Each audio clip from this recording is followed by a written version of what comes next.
People का पेड़ एक अनोखी कहानी। गांव के बीचों बीच एक विशाल पीपल का पेड़ था। इस पेड़ की उम्र शायद 100 साल से भी ज़्यादा थी। गांव के बड़े बुजुर्ग बताते थे कि यह पेड़ उनके पूर्वजों ने लगाया था। समय के साथ यह पेड़ केवल एक पेड़ न रहकर गांव वालों के जीवन का अहम हिस्सा बन गया था। लोग इसे पूजते, इसकी छाया में बैठते और अपनी सुख दुख की कहानियाँ इसके तले साझा करते। पीपल का यह पेड़ केवल गांव के लिए ही खास नहीं था, बल्कि इसके साथ कई रहस्यमयी और चमत्कारी किस्से भी जुड़े हुए थे। कहा जाता था कि इस पेड़ में एक आत्मा का वास है जो गांव वालों का भला करती है। हर पूर्णिमा की रात को इसकी शाखाएं हल्के हल्के हिलती और पत्तों से संगीत जैसा स्वर सुनाई देता। बच्चों के लिए यह एक रोमांचक अनुभव था, जबकि बड़े लोग इसे चमत्कारी मानते थे। गांव वालों का मानना था कि यह पेड़ उनकी हर मनोकामना पूरी करता है। जो भी इस पेड़ के नीचे बैठकर सच्चे मन से कुछ मांगता, उसकी इच्छा पूरी हो जाती। गांव में हर शुभ काम की शुरुआत इस पेड़ की पूजा से होती। शादी हो, फसल बोना हो या किसी रोगी के स्वास्थ्य की कामना, सबसे पहले पीपल के पेड़ के तले दीप जलाए जाते। अनोखी घटना, एक बार गांव में सूखा पड़ गया। महीनों से बारिश नहीं हुई थी और खेतों की फसलें सूखने लगी थीं। गांव के लोग बेहद चिंतित थे। उन्होंने अपनी समस्या लेकर पीपल के पेड़ के पास पूजा अर्चना की। उसी रात गांव में ज़ोरदार बारिश हुई। लोग इसे पीपल के चमत्कार के रूप में मानने लगे। लेकिन कहानी यहीं ख़त्म नहीं होती। इस पेड़ के कारण एक दिन कुछ ऐसा हुआ जिसने पूरे गांव को झकझोर कर रख दिया।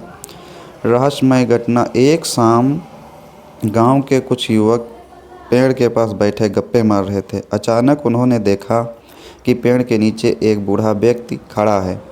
उसकी आंखें गहरी और आवाज़ गंभीर थी। वह बोला, इस पेड़ को केवल अपनी इच्छाओं के लिए मत इस्तेमाल करो। यह तुम्हारे जीवन का हिस्सा है, इसे बचाकर रखो। अगर इस पेड़ को कुछ हुआ तो तुम्हारे गांव का संतुलन बिगड़ जाएगा। युवक डर गए और भागकर यह बात गांव के बुजुर्गों को बताई। सबने इसे एक चेतावनी के रूप में लिया। गांव वाले भी सतर्क हो गए और पेड़ की देखभाल करने लगे।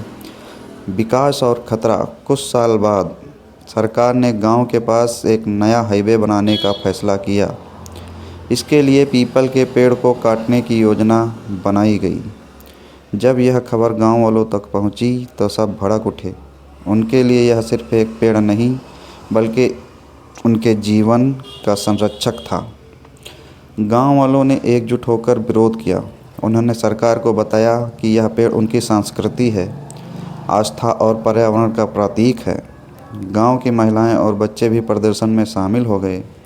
उनकी एकजुटता देखकर सरकार को अपना फैसला वापस लेना पड़ा।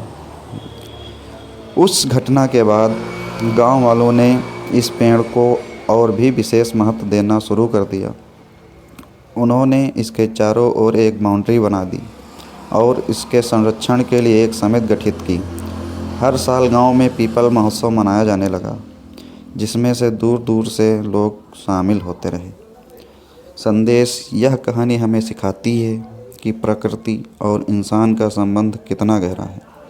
पीपल का यह पेड़ केवल एक कहानी का हिस्सा नहीं, बल्कि उस सजीव रिश्ते का प्रतीक है जो हमें अपने पर्यावरण से जोड़ता है। पेड़ों को बचाना केवल हमारी जिम्मेदारी नहीं, बल्कि हमारा कर्तव्य भी है। अगर हम पेड़ों का सम्मान करेंगे तो पेड़ हमें जीवन देंगे। दोस्तों, कैसी लगी आज की कहानी? उम्मीद करता हूँ कहानी पसंद आई होगी। कहानी पसंद आई तो चैनल को सब्सक्राइब करना ना भूलें। मिलते हैं फिर किसी अगली कहानी में। तब तक के लिए खुश रहिए, मस्त रहिए। नमस्कार।